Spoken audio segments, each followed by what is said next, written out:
The North Pole right now is as busy as ever, for the big day approaches with the change of the weather.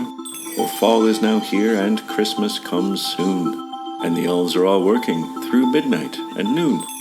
They sing through the day with their bright Christmas songs. They sing while they work, the whole day long, from the springing of March to the heat of July. If I hear one more carol, I'm going to die. For Ed was not like the jolly old elves, who made Christmas time a part of themselves. Ed was a human, but unlike any other. He was allowed at the North Pole because Santa was his brother. Ed didn't want his desk job. For that he was forced, after the settlement from his third straight divorce. Every day in this shithole just kills me inside. I can't take all the singing and the joy and the pride, and it's cold every day, and I never see the sun. As he reached for a bottle sitting next to his gun. Later that day, at the Elf Bar and Lounge, the elves are all merry and are elfing around. Ed drinks till he's hammered and feeling quite pervy, and sees a she-elf who's also feeling flirty. She was wearing fishnets and a frizzy hairdo. She looked up and down Ed and thought, He'll do. So she looks right into the brown eyes of Ed, and soon they were both getting jolly in bed. You call that stuff in my stocking? Oh, it's time to put the frosting on the cookies. You came without foreplay. You came without cuffs. You came without ass play or rubbing my muff.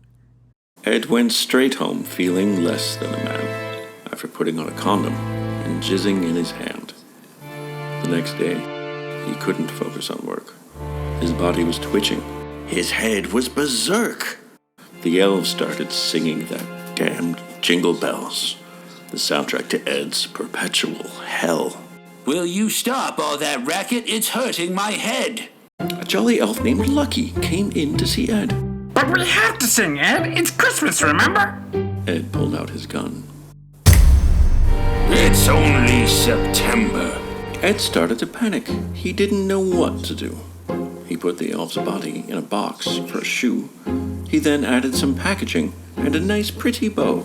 If they think it's a present, then no one will know.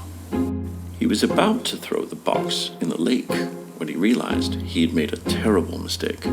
So he pulled out the elf corpse from the box for a shoe, then heard a deep voice saying, What did you do?